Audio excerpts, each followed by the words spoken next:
On va, nous particulièrement, donc, se lever ensemble devant le Seigneur maintenant et nous allons faire la lecture de la parole de Dieu.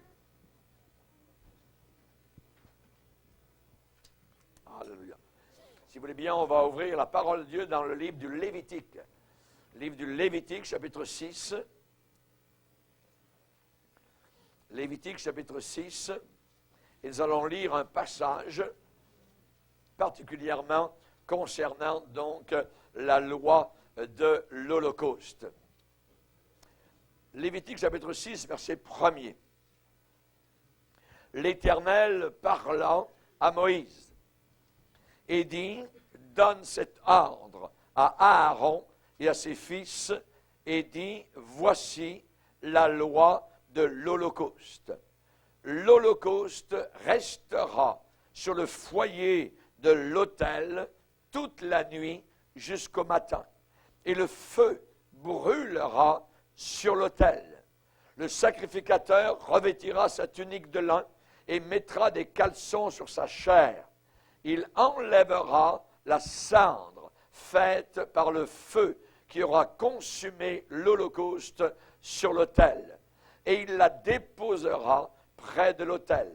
Puis il quittera ses vêtements et en mettra d'autres pour porter la cendre hors du camp dans un lieu pur. Le feu brûlera sur l'autel, il ne s'éteindra point. Chaque matin, le sacrificateur y allumera du bois, arrangera l'Holocauste et brûlera la graisse des sacrifices d'action de grâce. Le feu brûlera continuellement sur l'autel, il ne s'éteindra point. Amen. Seigneur, nous sommes devant toi et nous voulons te glorifier. Nous voulons te glorifier particulièrement pour les principes de ta parole et les principes de la vie chrétienne. Nous savons qu'un jour, nous quitterons cette terre et nous serons avec toi là-haut dans ton ciel à cause de Jésus, à cause de ce qu'il a accompli, de ce qu'il a fait sur la croix à Golgotha. Il a payé le prix ultime, sa vie entière. Il l'a donné pour nous sauver. Nous savons, Seigneur, que nous ne pouvons pas nous sauver nous-mêmes. Nous savons que tu as mis dans nos cœurs la pensée de l'éternité. Depuis que nous sommes bébés, cette pensée ne nous quitte pas. Nous l'avons là parce qu'elle a été placée par toi. Nous savons que dans le cœur des animaux, ils n'ont aucun sens de l'éternité. Mais tu as mis dans chacun de nos cœurs la pensée de l'éternité. Et nous te prions particulièrement, Seigneur, que nous puissions un jour nous retrouver tous là-haut, autour de ce trône de gloire. Nous ne voulons pas aller en enfer. Nous ne voulons pas être damnés et condamnés à cause de notre incrédulité, à cause de notre cœur dur. Nous voulons au contraire, aujourd'hui particulièrement, vivre dans la repentance, vivre sachant que nous sommes des pécheurs qui ont été sauvés par ta grâce. Dans le nom de Jésus, nous prions de bénir les quelques instants qui vont suivre pour ta plus grande gloire. Amen. Et tout le peuple dit Amen. Gloire à Dieu. On peut s'asseoir, frères et sœurs. Le feu brûlera continuellement. La loi de l'Ancien Testament pour les holocaustes était une loi très simple. La Bible dit, voici la loi de l'Holocauste. L'Holocauste restera, demeurera sur le foyer de l'autel toute la nuit jusqu'au matin, et le feu brûlera sur l'autel. Et au verset 6, le feu brûlera continuellement sur l'autel, il ne s'éteindra pas. Voilà un principe. Nous savons que l'Ancien Testament était l'ombre des choses à venir. La réalité, maintenant, elle est en Christ, en Jésus. Mais cette loi d'Holocauste nous parle de différentes choses par rapport à nos vies personnelles. Nos vies qui ont besoin de brûler pour le Seigneur, d'être enflammées pour notre Dieu. Un autel, c'est très beau dans l'Ancien Testament, mais s'il n'y a pas de victime à offrir, s'il n'y a pas de feu dessus, l'autel est beau, mais c'est un autel complètement vide, qui ne sert à rien. Pour arriver à cette question que j'aimerais vous poser ce matin, pourquoi aujourd'hui y a-t-il tant de confusion parmi les chrétiens? Pourquoi tant de confusion? Pourquoi tant de fausses doctrines, de faux docteurs? Pourquoi tant de choses mauvaises sont enseignées? Pourquoi tant de fausses choses? Voyez? J'aimerais, pour répondre à cette question-là, vous en poser une autre. Si vous étiez Satan, si vous étiez le diable, sur qui essayeriez-vous de sauter dessus? Sur le pasteur.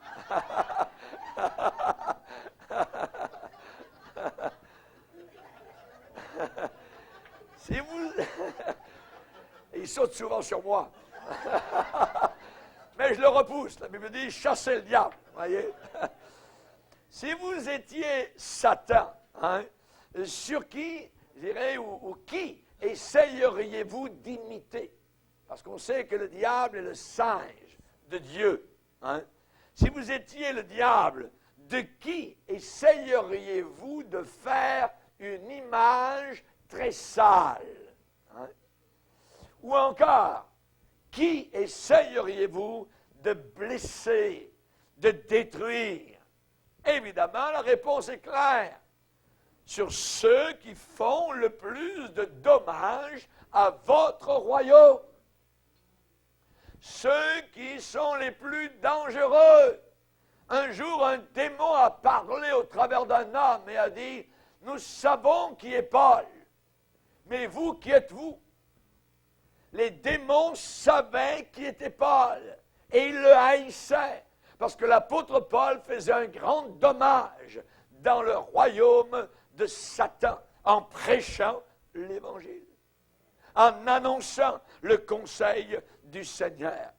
Nous devons montrer à ce monde ce qu'est la véritable Pentecôte, quand le feu de Dieu est descendu sur 120 personnes, le jour de la Pentecôte, il y a eu des flammes hautes, pas des petites flammes sur la tête comme on le voit dans les imageries religieuses, mais une flamme du haut de la tête jusque sous les pieds. Ils sont devenus littéralement enflammés. Le Seigneur a envoyé sur eux, le jour de la Pentecôte, un feu spirituel, un feu cependant visible, et ils sont devenus enflammés. De peureux qu'ils étaient, de gens qui se repliaient derrière les portes fermées. Maintenant, ils annonçaient l'évangile de Jésus-Christ à quiconque voulait bien l'entendre. On sait que Jérémie a eu des combats terribles dans sa vie parce qu'il parlait de Dieu, il parlait du jugement à venir, il parlait de la dureté des cœurs de sa génération, de l'impureté des gens dans laquelle il vivait. Et un jour, eh bien, Jérémie a dit, Seigneur, tu sais, je suis un objet de moquerie tous les jours. Tous les jours, on se moque de moi, tout le monde rit de moi. Toutes les fois que je parle, il faut que je crie, et la parole de Dieu est pour moi un sujet d'opprobre, de risée chaque jour. Alors, ce que je vais faire, Seigneur, je vais maintenant me la fermer. Là, ça ne sert à rien, je ne parlerai plus en ton nom. Et il ajoute, si je dis, je ne ferai plus mention de lui, je ne parlerai plus en son nom, il y a dans mon cœur comme un feu dévorant qui est renfermé dans mes os. J'essaye de le contenir, mais je n'y arrive pas. Le chrétien qui est rempli de l'esprit, aujourd'hui, est un objet de moquerie, un objet de risée. Ah, vous croyez à l'enfer, vous croyez au ciel, voyons des balivernes, voyez ainsi de suite. Les gens ne croient pas à l'éternité. Ils ne veulent pas. On leur a appris à l'école qu'ils étaient une évolution, qu'ils venaient d'une petite cellule, d'une baleine, d'un singe d'Afrique, ainsi de suite, et ils vivent comme des singes. Voyez, ils vivent comme des animaux. Et ils vont, ils couchent, ils découchent, ils font ce qu'ils veulent. Hein, ils vivent exactement selon que le diable les conduit par le bout du nez. Mais il y a une vérité. S'il y a erreur, il y a la vérité. S'il y a Dieu, il y a aussi un ennemi qui s'appelle Satan, qui essaye de dériver loin de la vérité des millions de personnes. Nous avons besoin, comme Église de Dieu, d'être enflammés. Le feu brûlera continuellement. Pour que l'Église puisse être ce qu'elle doit être sur la terre, il faut qu'elle soit enflammée. Le Saint-Esprit, c'est le nerf de Dieu dans l'Église. Tout doit passer par le Saint-Esprit. Tout doit passer par la parole divine. C'est pas des... Vous savez, vous parlez de Dieu sur la rue Saint-Denis à Montréal, comme on l'a fait hier. Les gens disent, oh, la Bible, tout ça, c'est les hommes qui l'ont écrit. Ils disent tous pareil. Ils répètent ce que le diable est en train de leur dire. Mais ces hommes qui ont écrit la Bible étaient inspirés de Dieu. Et Dieu a dit, cette parole, elle ne passera pas. Le ciel aura eu le temps de passer, la terre aura eu le temps de brûler 20 fois, mais cette parole ne passera pas. La parole de Dieu ne peut pas être anéantie. Et c'est cette parole qui, là-haut dans la gloire, vous jugera. Pas moi, pas un pasteur, pas un pape, pas une sous-pape, mais cette parole, c'est elle qui va vous juger. Cette parole ne passera pas. Vous l'entendez sur la terre et vous allez l'entendre là-haut, soit au jour du jugement où cette parole vous jugera, ou soit alors vous verrez la parole de Dieu incarnée, Christ Jésus. Au commencement était la parole était avec Dieu, et la parole était Dieu, et la parole a été faite chair.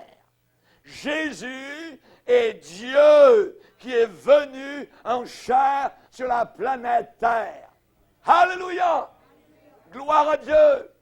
Nous avons besoin de montrer au monde une Église enflammée, de montrer que Jésus-Christ est vivant dans un cœur. Alléluia! Vous savez, les Béréens, lorsqu'ils ont entendu la première fois l'Évangile, ils ont dit, attends, Paul, c'est Paul qui leur prêchait, Paul était le prédicateur. Ils ont dit, Paul, attends, on va aller chercher les Écritures. Ils sont allés chercher les Écritures et ils ont vérifié dans les Écritures pour voir si ce que l'apôtre Paul leur disait était exact. Ici, c'est le fil à plomb du ciel. Ce fil à plomb, normalement, un fil à plomb, c'est pour montrer si la bâtisse est croche, ou si la bâtisse est droite, ou si la bâtisse va tomber, ou bien si, comment c'est la situation. Ce livre, c'est le fil à plomb qui descend du ciel et qui montre si votre vie est toute croche ou si votre vie est droite selon Dieu. Si vous êtes sur le droit chemin ou si vous êtes sur le mauvais chemin. Toute l'Écriture, toute, du début à la fin, de la première page de Genèse à la dernière de l'Apocalypse, toute l'Écriture est inspirée de Dieu et utile pour enseigner, corriger, convaincre. Toute l'Écriture. Ce livre-là est utile, très utile. Je crois particulièrement que l'enlèvement de l'Église, la disparition soudaine de millions de personnes sur la planète Terre, et c'est proche d'arriver, nous ne savons pas quand, mais ça s'en vient. Je crois que l'enlèvement sera avant la grande tribulation, avant la colère de Dieu sur la planète Terre. Et on doit établir cela profondément dans notre cœur. Pas parce que le frère un tel, pas parce que pasteur un tel l'a déclaré. Je dois être capable de prouver cela par les Écritures. Par les Écritures. Par exemple, 1 Thessaloniciens 5, verset 9, Dieu ne nous a pas destinés à la colère, mais à l'acquisition du salut par notre Seigneur Jésus-Christ. 1 Thessaloniciens, 1er chapitre, verset 10, nous devons maintenant attendre des cieux son Fils, qu'il a ressuscité des morts, Jésus, qui nous délivre de la colère à venir. Qui nous délivre. Il y a une colère qui s'en vient sur le monde. Vous avez remarqué, le monde est déboussolé complètement. Le monde est complètement insensé. Le monde est complètement fou. Voyez, il y a une colère. À peu près comme un enfant qui fait le fou dans la maison, il fait n'importe quoi. Qu'est-ce qui l'attend? Une bonne fessée. Le monde va avoir sa fessée de la part du Seigneur, de la part de Dieu. La punition de Dieu s'en vient sur le monde. Il y a un Dieu qui existe. Il y a un Dieu qui est réel. Il y a un Dieu qui voit ce qui se passe. On sait particulièrement que nous serons tous ensemble enlevés sur des nuages à la rencontre du Seigneur dans les airs. Hé, pasteur, vous vivez dans les nuages? Yes! Bientôt, je serai dans les nuages. Et vous, vous allez rester sur la planète Terre avec l'Antéchrist et le diable et les démons. Ça va être terrible. Ça va être terrible.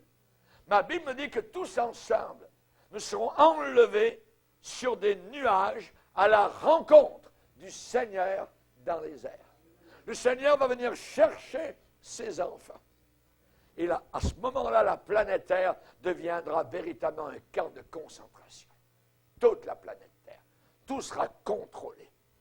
Les guerres, des millions, des milliards de personnes, 2 milliards de personnes, selon ce livre, vont mourir après que l'enlèvement de l'Église aura eu lieu. La fessée va être terrible. Il va y avoir des famines sur la planète Terre. Nous avons vu cela un peu hier durant la conférence. Et le Seigneur a dit, parce que tu as gardé ma parole, parce que tu as gardé ma parole, tu n'as pas renié ma parole, tu as aimé ma parole, alors je vais te garder en dehors de cette heure terrible d'épreuve qui s'en vient sur la planète Terre. Voilà ce que la Bible dit dans Apocalypse chapitre 3. Il y aura un enlèvement. Alléluia. Tout ce que nous croyons, nous devons pouvoir le prouver par les Écritures. Amen. Nous ne mourrons pas tous, mais tous les chrétiens, en un instant, en un clin d'œil, nous serons enlevés à la rencontre du Seigneur dans les airs. Toute une génération de chrétiens qui ne passera pas par la mort. Ça sera un vrai déficit pour le voisin à côté, parce que lui, il enterre les morts. Vous voyez? Pour les croque-morts, pour les salons funéraires, il y aura toute une génération de chrétiens qui ne passeront pas par la mort. En un instant, nous serons enlevés dans la présence du Seigneur. La Bible dit dans 1 Thessaloniciens chapitre 5, vous savez bien vous-même que le jour du Seigneur viendra comme un voleur dans la nuit. Comme un voleur dans la nuit. Vous avez déjà vécu des vols chez vous? Le voleur ne vient pas l'après-midi en disant je vais venir à 3 heures cette nuit pour vous voler. Non. Il ne dit absolument rien. Et Jésus va revenir soudainement. Soudainement. Vous avez été étonné lorsque les tours jumelles de New York sont tombées. Il n'y a pas eu d'avertissement non plus. Voyez. Et pour l'enlèvement de l'Église, le monde entier sera sous le choc. Pourquoi? Parce que des millions de personnes auront disparu soudainement à n'importe quelle heure du fuseau horaire tout autour de la Terre et ne sont plus là. Manqueront à l'appel. Des millions et des millions et des millions de personnes qui auront aimé Jésus, qui auront aimé la Bible. C'est un grand événement qui s'en vient. C'est le prochain sur l'agenda de Dieu. Que Dieu soit glorifié. Vous savez bien vous-même que le jour du Seigneur viendra comme un voleur dans la nuit. Quand les hommes diront paix et sûreté, une ruine soudaine les surprendront. Les surprendront. Jésus a prophétisé, il a dit la nuit vient, la nuit vient. Jésus a dit à l'Église, vous êtes la lumière du monde. Avant qu'il revienne, la lumière doit être enlevée. Et quand la lumière n'est plus là, c'est la nuit. Enlevez la lumière de ce local. Vous voyez? On se voit à peine. Et lorsque l'Église aura été enlevée, ça sera la nuit sur la planète Terre. La nuit terrible. Une nuit, je dirais que je ne veux pas vivre. Moi, je veux vivre dans la lumière. Avant que les ténèbres totales puissent arriver, la lumière doit être ôtée, doit être coupée, littéralement. Et les ombres du soir, actuellement, je dirais à l'horloge prophétique de Dieu, sont en train de s'allonger sur l'horizon du monde. Vous vous rappelez les disciples d'Emmaüs qui ont dit à Jésus, reste avec nous, car le jour est sur son déclin. Et actuellement, le jour est sur son déclin aussi. Ça va être les choses deviendront de plus en plus obscures, de plus en plus ténébreuses, et bientôt Jésus va revenir. Tant que nous sommes là, nous sommes le peu de lumière qui peut exister ici-bas sur cette terre. Les véritables chrétiens sont les seules lumières qui existent. Qu'est-ce qu'un chrétien? Un chrétien, c'est quelqu'un qui a donné sa vie à Jésus-Christ. Quelqu'un qui s'est repenti de ses péchés à la croix du Calvaire. Et sa vie est transformée. Parce que si quelqu'un est en Christ, il est une nouvelle créature. les choses anciennes sont passées, voici que toutes choses sont devenues nouvelles. Si vous n'avez jamais eu de nouveauté dans votre vie, de changement radical dans votre vie morale, spirituelle, vous n'êtes pas sauvé. Quelqu'un qui est sauvé, il y a eu un changement radical, à couper au couteau. C'est comme passer, je dirais, des ténèbres à la lumière, passer de Jésus-Christ, passer de Satan à Jésus-Christ. C'est merveilleux. Si quelqu'un est en Christ, il est une nouvelle création, une nouvelle créature. La nuit s'en vient, la nuit s'en vient. Bientôt le cri va retentir. Rentre à la maison! Quand j'étais petit, que je jouais dans la rue, j'entendais ma mère, elle ouvrait la fenêtre. Raymond, rentre à la maison, le souper est prêt! Je prenais mes petites pattes maillées et en avant on court à la maison. Bientôt le Seigneur va dire, rentre à la maison, le souper est préparé. Alléluia. Nous les chrétiens, nous allons rentrer chez nous. Un souper de noces de l'agneau a été préparé pour les chrétiens dans la gloire éternelle. Pour les païens, il n'y a que du feu, le feu de l'enfer. Aucune maison, aucune joie, aucune lumière, aucun coucher de soleil, rien du tout. Obscurité, enchaînée éternellement par une obscurité à couper au couteau. Et des gémissements pour l'éternité, parce qu'ils se sont moqués de celui qui était mort pour eux à la croix du Calvaire. Et ma Bible me dit, on ne se moque pas de Dieu. On ne se moque pas du Seigneur. Vous savez, le jour des ténèbres est sur nous. Les jours vont devenir de plus en plus obscurs, de plus en plus sombres. Vous savez, dans la Bible, on nous parle dans l'Ancien Testament des Philistins. Les Philistins étaient les ennemis. Un grand Philistin que vous connaissez tous, eh bien, c'est celui que David a combattu, qui s'appelait Goliath. C'est un Philistin, un ennemi du peuple d'Israël. Mais les Philistins étaient un nombre, je dirais, impressionnant de personnes qui s'opposaient au Dieu d'Israël. Et les Philistins nous ont appris quelque chose. Vous savez ce qu'ils nous ont enseigné? C'est qu'on ne peut pas avoir deux dieux dans la même maison. On ne peut pas avoir deux dieux dans la même maison. Lisez avec moi dans 1 Samuel, chapitre 5. 1 Samuel, chapitre 5, verset 1er. Les Philistins prirent l'arche de Dieu. L'arche de Dieu représentait la présence de Dieu dans l'Ancien Testament. Et là, les Philistins prirent l'arche de Dieu et ils la transportèrent d'Eben-Ézer à Asdod. Après s'être emparés de l'arche de Dieu, les Philistins la firent entrer dans la maison de Dagon. Dagon, c'était un de leurs dieux. Dans la maison de Dagon, ils la placèrent à côté de Dagon. Rendez-vous compte? L'arche de Dieu, la présence de Dieu à côté d'un dieu païen, d'un démon. Le lendemain, les Asdodiens qui s'étaient levés de bon matin trouvèrent Dagon étendu la face contre terre devant l'arche de l'Éternel. Ils prirent Dagon et le remirent à sa place. Le lendemain encore, s'étant levés de bon matin, ils trouvèrent Dagon étendu la face contre terre devant l'arche de l'Éternel. La tête de Dagon et ses deux mains étaient abattues sur le seuil et il ne lui restait que le tronc. C'est pourquoi, jusqu'à ce jour, les prêtres de Dagon et tous ceux qui entrent dans la maison de Dagon à Asdod ne marchent point sur le seuil. Les Philistins nous ont appris qu'on ne peut pas mettre Dieu et les démons dans le même cœur. C'est impossible. C'est impossible. Ce n'est pas quelque chose qui est possible avec le Seigneur. On ne peut pas avoir deux dieux dans la même maison.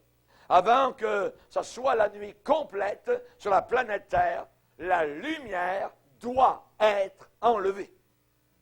La lumière et les ténèbres ne peuvent pas cohabiter ensemble. Jésus revient, il y a un enlèvement juste en face de nous qui s'en vient. Maintenant, je veux être enlevé. Nous voulons tous être enlevés. Quelles sont les qualifications pour être enlevé? Qualification, le feu doit brûler continuellement. Il faut absolument que le feu brûle, le feu de Dieu, l'amour de Dieu, le zèle de Dieu, le zèle pour la maison de Dieu, le zèle pour la Bible, le zèle pour le témoignage autour de nous, le zèle pour la prière. Il faut que le feu brûle continuellement. C'est la loi de l'Holocauste.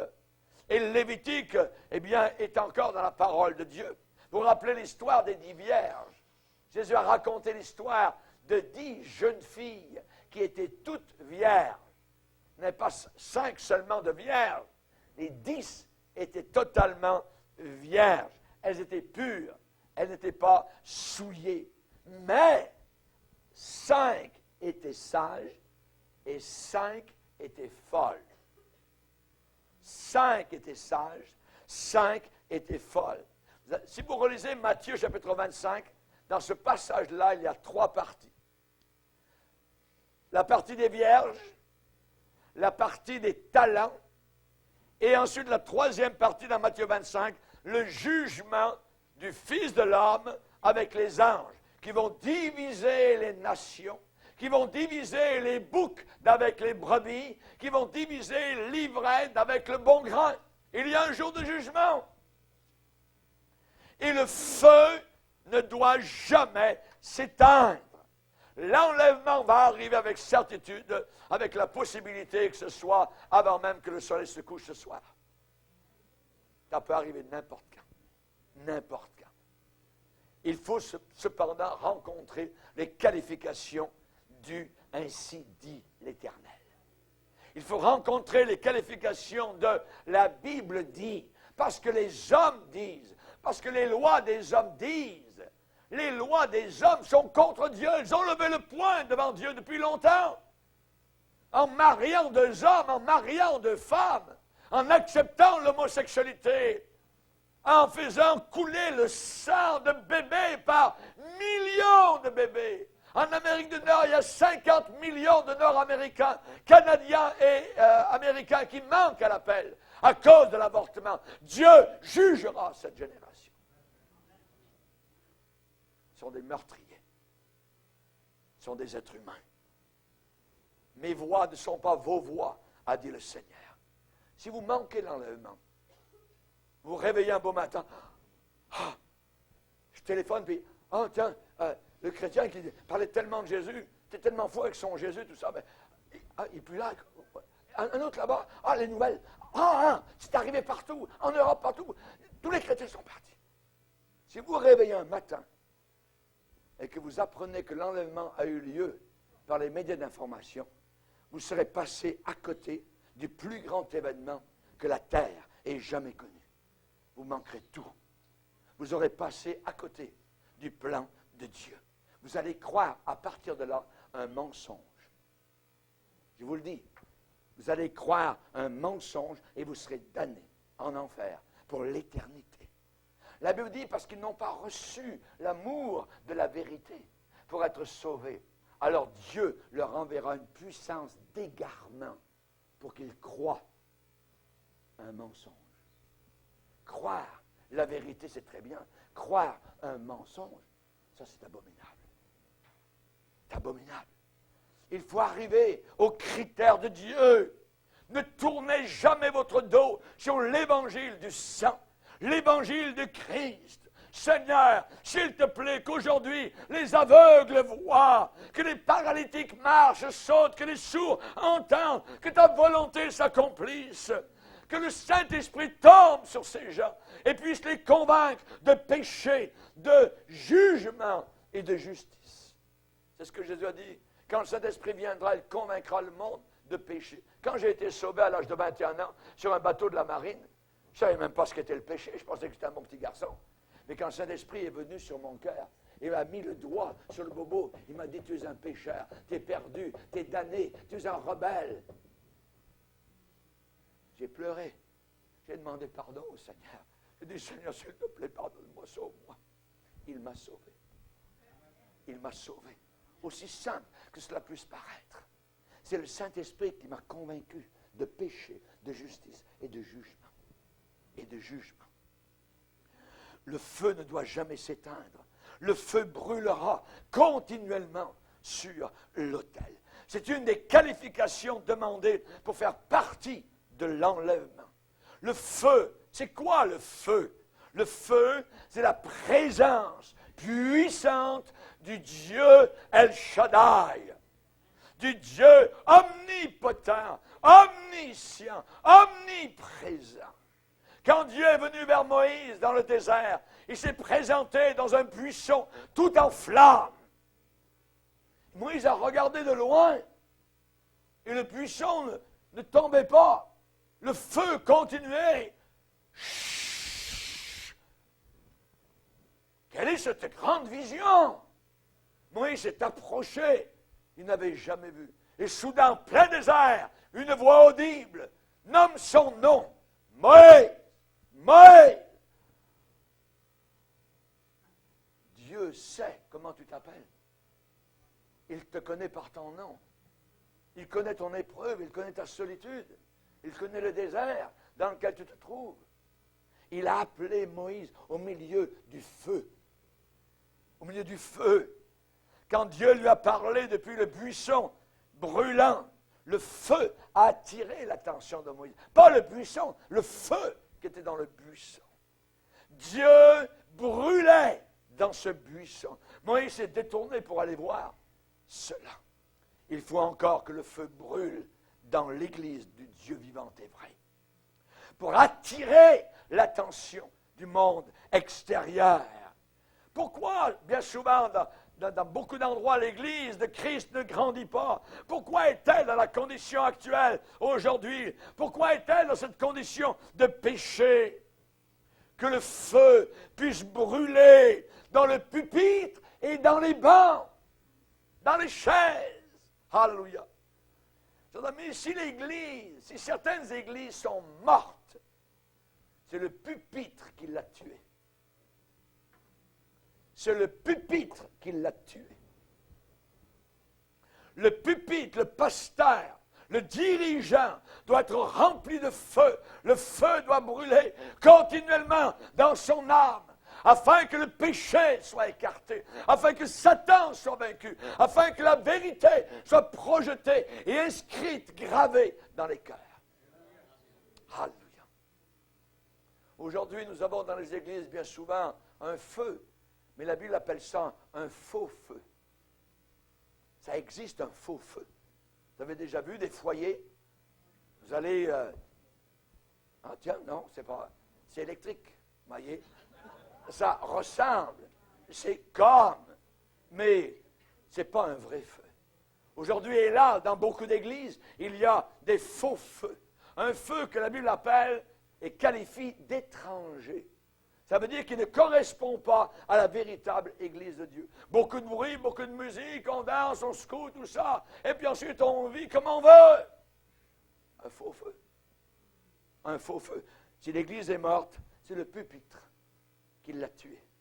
Quand il y a eu parmi le peuple d'Israël un jour de l'impudicité inimaginable, quand les enfants d'Israël sont sortis du désert et qu'ils ont été invités par les belles païennes à aller dans leur festival, il y a eu une impureté abominable qui s'est commise dans les tentes des enfants d'Israël. Qu'est-ce que Dieu a dit? Amenez-moi les leaders et pendez-les au soleil haut et court. Les leaders, ceux qui conduisent, ceux qui dirigent, ont permis qu'une telle chose se passe à l'intérieur du camp d'Israël. Il y avait même une femme qui a été invitée par un bonhomme d'Israélite. Il y en a un Israélite qui était rempli du zèle de l'esprit. Il est entré sous la tente. L'Israélite avait amené la bonne femme dans la tente. Ils étaient en train de coucher ensemble. Et l'homme a pris sa lance et a percé la femme par le bas du ventre, ainsi que l'homme. Et Dieu a dit, très bien, tu seras béni, et ta génération a toujours à cause de ce geste-là. Maintenant, n'allez pas tuer les gens. Mais c'est pour vous dire comment Dieu voit les choses, comment Dieu voit le respect de la pureté, le respect de la sainteté. Le feu brûlera continuellement. L'Église aujourd'hui est remplie de vierges folles. De vierges folles. Vous avez des milliers dans les églises de gens qui vivent en concubinage. Maria, ouais, non. J'aime Dieu. Vous avez même des églises d'homosexuels. Le pasteur est un homosexuel en avant. C'est quelqu'un qui travaille avec Satan. Il est déguisé en apôtre de Christ. Oui. Si l'Église est morte, c'est le pupitre qui l'a tuée. À Sardes, l'Église n'était pas morte d'elle-même. Le Seigneur a dit, tu passes pour être vivant. Mais je veux te dire, l'état de ton Église, c'est qu'elle est morte. Tu passes pour, tu as l'air d'un, mais tu es mort. Tu n'as pas la vie de Dieu. Et ainsi, les gens viendront voir si l'Église brûle du vrai feu de Dieu. Ils viendront voir cette grande vision, ce grand feu comme Moïse. C'est détourné pour aller voir le buisson qui était en flamme. Si l'Église est vivante, ça veut dire que cette vie est sortie du pupitre. Si l'Église est vivante, s'il y a une vie dans cette Église, c'est qu'elle est sortie du pupitre. Il faut encore bâtir un feu. Et si le feu sort du pupitre, si le feu, je dirais, part du pupitre, alors qu'est-ce qui va arriver? Il ira dans les bancs, il ira dans les chaises, et là, il va passer sur le palier de l'église, et le feu va se rendre à l'usine, à l'épicerie, dans le voisinage, au bureau, dans les tours à bureaux en ville. Il faut que le feu de Dieu puisse descendre dans les églises. La loi de l'Holocauste, le feu brûlera continuellement sur l'autel. Continuellement sur l'autel. Hier, je prêchais à... Il y avait des gens qui m'avaient entendu prêcher, il y a de cela environ une trentaine d'années que je n'avais pas revu. Ils m'ont dit, mais pasteur, vous prêchez avec autant de feu qu'il y a 30 ans. Comme c'était anormal. Mais c'est le normal.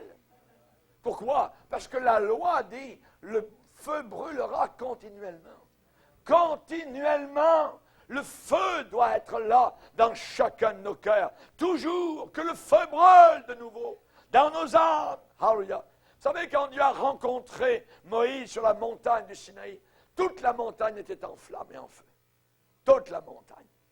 Israël a vécu un tremblement de terre, des éclairs, le feu, imaginez, tout le sommet de la montagne était en feu.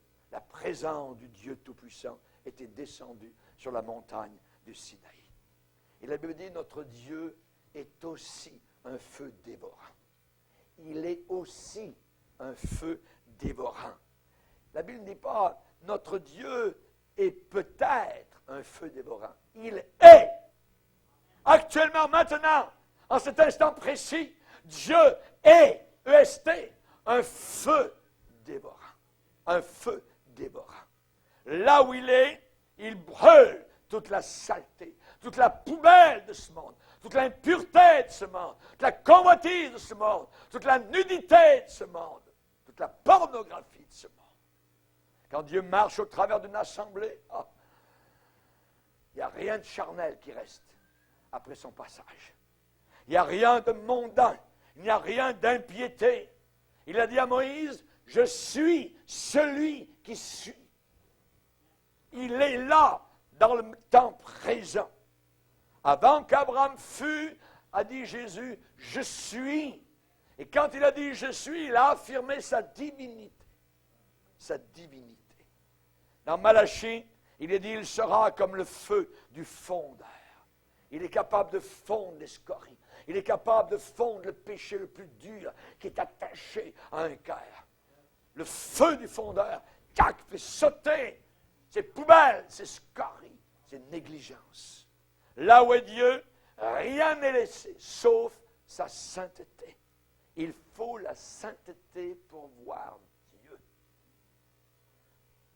La Bible dit, sans la sainteté, sans la sanctification, nul ne verra Dieu.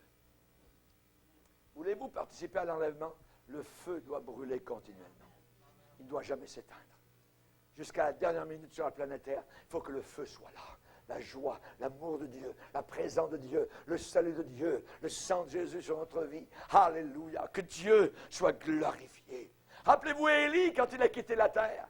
Il a été enlevé par un tourbillon qui est venu. Il savait le jour où Dieu allait l'emmener au ciel.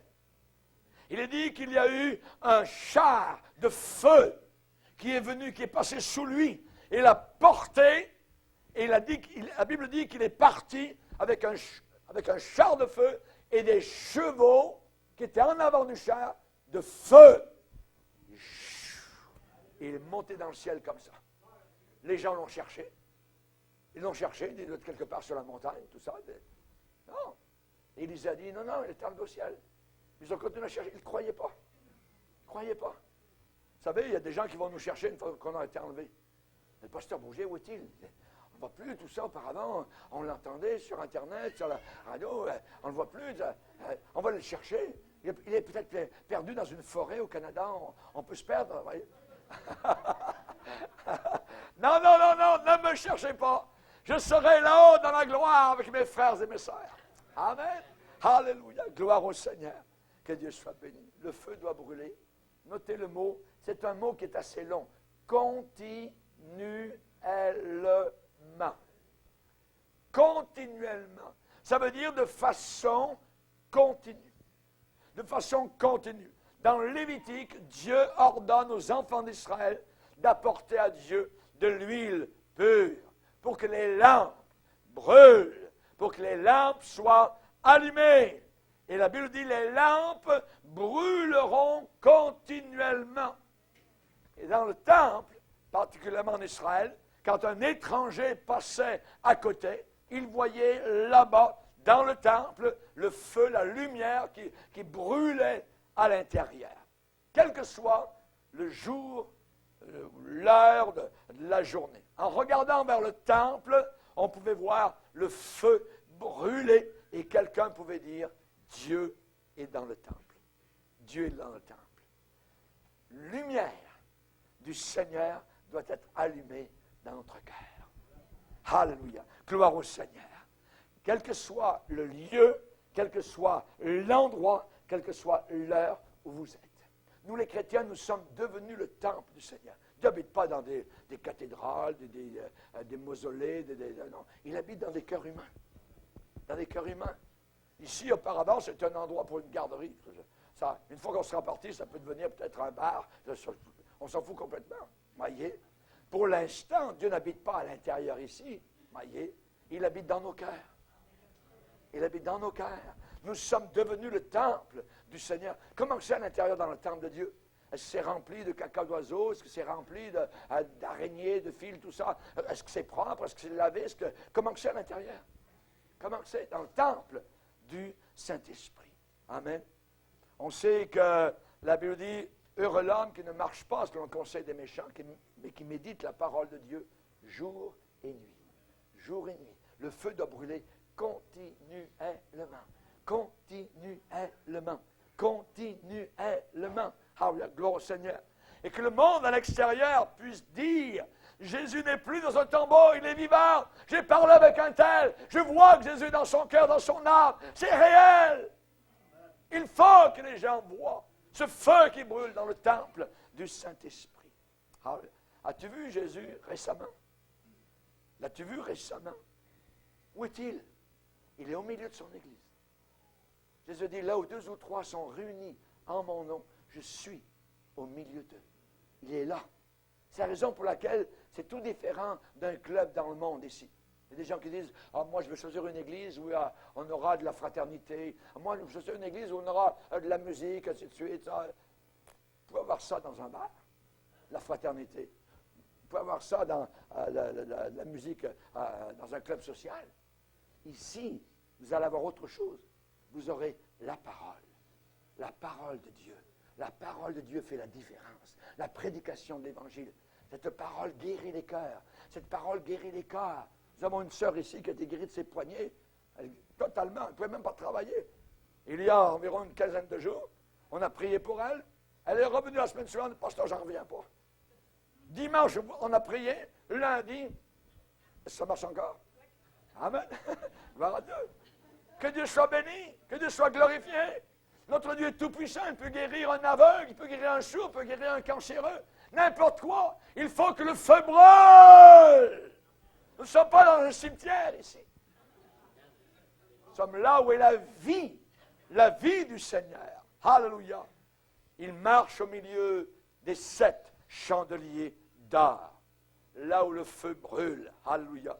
Quand Jean était sur l'île de Patmos, il a dit, je me retournais pour connaître quelle était la voix qui me parlait. Et après m'être retourné, je vis 7 chandeliers d'or. Et au milieu des 7 chandeliers, quelqu'un